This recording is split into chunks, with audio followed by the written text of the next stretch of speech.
Bienvenue sur ma chaîne. Lionel Messi s'est montré dur avec le PSG depuis son départ de la capitale pour la MLS et l'Inter Miami.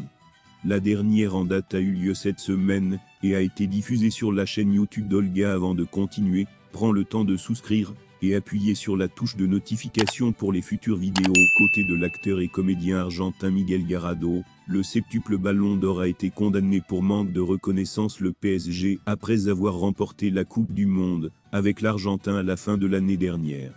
Le fait que j'étais la seule parmi les 25 autres champions du monde à avoir reçu une certaine reconnaissance, dit-il. Mais ça ne fait rien ensuite, c'était compréhensible, j'étais à un point où il n'était plus champion du monde à cause de nous. À la sortie de l'entraînement du PSG, samedi à la veille du match du classique contre l'OM, 21h, Nasser Al-Khelaifi s'est exprimé devant certains médias. Le président parisien souhaite clarifier la position de son club sur les célébrations de Messi. On parle beaucoup dehors, je ne sais pas ce qu'il a dit ou n'a pas dit. Comme tout le monde l'a vu, nous avons également posté une vidéo, nous avons célébré Messi à l'entraînement, quand il a remporté la Coupe du Monde. Mais nous l'avons également célébré en privé, a-t-il déclaré. Mais avec tout le respect que je vous dois, nous sommes un club français. Faire la fête dans le stade était évidemment délicate, nous devons respecter le pays qui l'a vaincu, ses coéquipiers français, mais aussi nos supporters. 5 ans après son départ, Javier Pastore est toujours très attaché au PSG. Répondant à une question ce dimanche sur RMC, en amont du choc du PSG, avec l'OM en Ligue 1, le milieu de terrain de 34 ans, a notamment répondu à la polémique soulevée par les récentes propositions de Lionel Messi.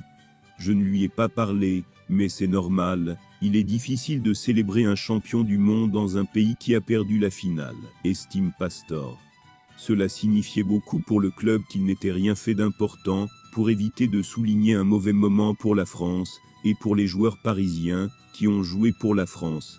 Ainsi, chaque joueur peut penser ce qu'il veut honnêtement, je ne sais pas, tout ce qui s'est passé au PSG, ces 2 dernières années, parce que je n'y étais pas. Je n'étais pas le coéquipier de Messi, je ne le sais pas, il y a quelque chose entre le club et le joueur. Sans club depuis son départ du Qatar SC cet été, El Flaco, j'ai hâte de voir comment le nouveau PSG évolue sous Luis Enrique. C'est un grand changement pour le club. Pastore s'en va, des joueurs très importants du football mondial sont décédés. Et là on recommence, nous verrons ce qui se passera, avec cette équipe il y a aussi de très bons joueurs. Certains grands joueurs sont arrivés, le championnat vient de commencer. Dans 2 ou 3 mois nous verrons un peu plus comment fonctionnait cette équipe, quels résultats sont obtenus, etc. Mais pour moi c'est une très bonne équipe. Ligue des Champions seront toujours très compétitives, mais nous avons besoin de temps pour voir comment ils joueront. Merci d'avoir regardé cette vidéo, et je vous prie de laisser vos commentaires.